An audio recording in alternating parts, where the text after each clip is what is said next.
বহরমপুরের তৃণমূল প্রার্থী ইউসুফ পাঠানকে নতুন বাড়ি উপহার দেওয়ার ঘোষণা করলেন ভরতপুরের তৃণমূল বিধায়ক হুমায়ুন কবির।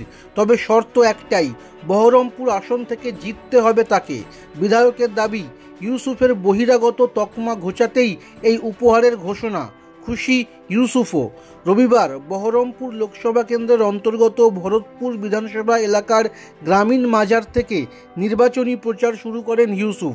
তার প্রচার সঙ্গী ছিলেন সাংগঠনিক জেলা তৃণমূলের সভাপতি তথা কান্দির বিধায়ক অপূর্ব সরকার এবং হুমায়ুন ঘোষণা করেন, 13ই মে আপনারা ইউসুফ ভাইকে ভোট দিয়ে ঈদের উপহার দেবেন।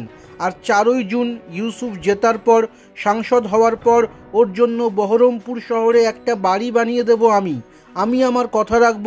ইউসুফ ভাইকে বহিরাগত বলা হচ্ছে, এর জন্যই ওকে বহরমপুর শহরে একটা বড় বাড়ি উপহার হিসেবে দেব।